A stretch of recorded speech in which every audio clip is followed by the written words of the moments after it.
Hey Ubers! Well, I'm back to the drawing board, so to speak, because I wasn't really particularly happy with the frame that I had attached to the box. And it's quite funny because I've sort of been battling with this frame all along, but it was the only one that really fitted the actual box. So I thought, oh, I'll just, I'll compromise and just work it in with the box. And so what I did was I spray painted it the same colour as the box to help it sort of blend in and not stick out like dog balls, so to speak. But it's a little bit chunky and it's a little bit big and bold, and I don't think it suits this box. Well, I've never really thought it has, but like I said, I tried to make it blend, and it's quite funny when I was reading the comments, and Telecon 5 mentioned it, saying that he liked everything about the work. They liked everything about the work except for the frame, and they thought the same reason, that it was a bit, big, chunky, it's a bit ornate, and, spot on. So, thanks a lot. It's great to see that, I'm not perfect, and this whole business is really just, it's like a big jigsaw puzzle. You just have to work it until pieces fit, and if they don't, then you have to invest yourself in taking time to put the box together as best you can. And it's not a rush to try and get a box finished. Like I've said, a week, but sometimes it might take longer. It just depends how things flow.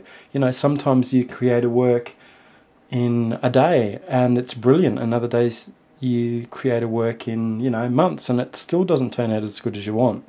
So invest yourself in the work and don't worry about how long it takes, because it's not about time, it's about the process and about working through. Anyway, getting back to where I was going. So today I didn't have a frame, so I went to the Salvation Army, because that's where I normally get all my frames. They're all just a big box of them, and I went there and I found a couple, and I found this one, which is just a plain brown wooden frame with a gold trim.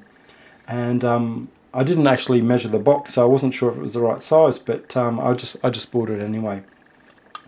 And it happens to be the perfect fit. So what I've done is I've just cut off the ornate box, and at the moment I'm just peeling back some of the silicone that's stuck. But the great thing about spray paint is if you really scrape the silicone, it'll just pull off, which is fantastic. So what I'm going to do is I'm going to spray paint the frame exactly the same colour as the box, so it's going to match, and then it's going to sit like that, and then it doesn't detract from the work, and the focus is on what's inside rather than having this big bulky frame, which is great. Another thing that I've decided to change about the box is the inside a little bit. Okay, as you know, let's see if I can get some light on it. Okay. Now, what I want to do is have the box that you can actually open it, and I'm actually putting a couple of secret compartments, like some secret little boxes that actually slide in like that on either side. So if people want to hide their jewellery, or they want to hide, I don't know, bits and pieces of something, then they can put it inside this box and have it on the wall and no one will ever know. And the great thing is, you can take them out. So I was thinking, how can I have the lid, how can I have this on here that it stays without, but yet being able, you could take it off. So I've come up with an ingenious plan to put magnets in it. So I've went to the hardware store and bought a whole heap of these magnets. Basically they have, like, this is the magnets in there, and it sticks to this metal bit like so.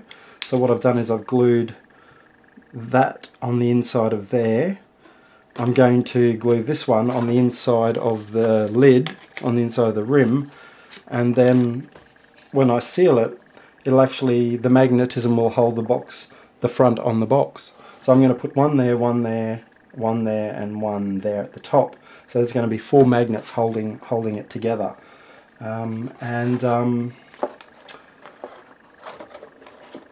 So yeah, so just by looking at it as an idea, as you can see, it's going to be much better once I've spray painted the box and the frame and put it all together.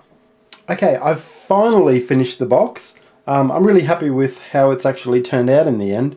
It was a lot of fun, the whole process, and I really enjoyed the problem solving and coming up with the final solution, because it certainly evolved quite a bit in my head from the original intention, which is what generally happens on these types of, intuitive creations.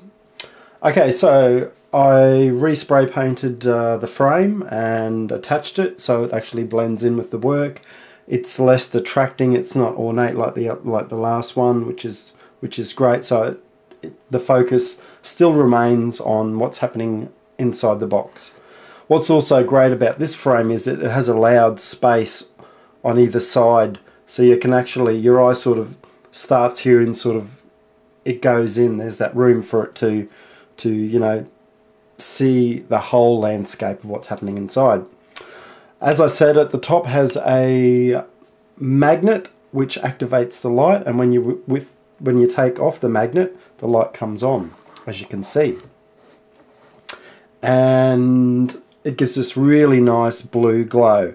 It's actually a white light, and it's an LED with a battery pack. And the great thing about LEDs is they never heat up, so there's no chance of it ever catching fire or it ever getting hot. And that's why I always just use LEDs for my assemblages, just for that reason. So yeah, it's got this light which I really like. Because the blue is quite strong, it really glows like this beautiful blue.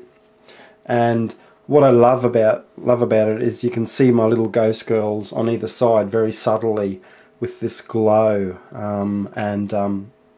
yeah, I really like that element of it.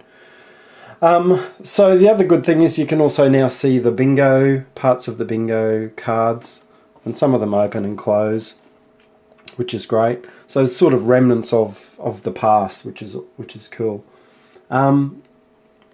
So you can it's so easy to turn on and off. Okay, I'll open the box. As I said, it's magnetized now. I've put 4 magnets on it. Well, actually, sorry, I've put 3 magnets on it. I was going to originally put 4, but 3 are definitely enough.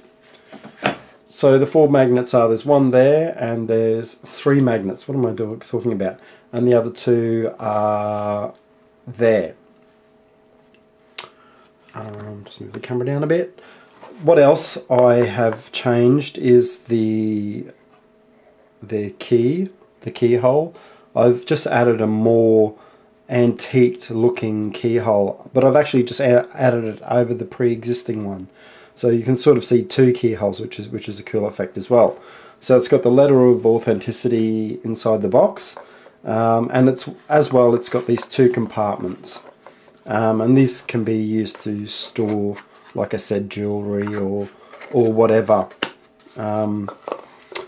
The idea came from that is because I love antiques, I love Victorian furniture, that sort of thing, and a lot of their furniture had hidden compartments in it. So for example, in a big chest of drawers, sometimes at the back underneath there'd be like a drawer which the family would pull out and put their jewelries in there. There would also be, like on a writing desk with all the drawers in there. Some of them would have a false floor where you could put whatever you want, hidden stuff. So I really like that element of having of something hidden in my boxes to sort of reflect back to my interest in a time when that was used quite a lot. I've replaced the hanging little teapot because I just thought it was a little bit big and I wasn't sure that it was the right thing for this particular box, and I've just replaced it with like this ring. And if you have a close look at this ring, it's ornate, it's patterned, and it's got lots of beautiful, it's copper and it's patinaed and it looks really nice, so it's really pretty. So it's just hanging in the middle there. And the great thing about this box is it If you don't want to hang it there, you can actually just take it out and put something else in there, something symbolic of your own. You know, this is just an example. You could just maybe put something else in there that sits on the grass, and you know, which is great. And that's a good option to have, as you know, people can, if whoever buys it wants to put their own symbology in it, they can, which is fantastic. But overall, really happy with how the box ended up. I think it was it's very successful in the end, and definitely hope you got something out of it, and I really hope that you are inspired to create your own box. And please post a response to any of my videos, well, if I'm talking about a box, obviously you want to post a response with your own box, then please do. I'm always looking out for other artists who create these type of boxes and assemblages, and I think it's just really cool.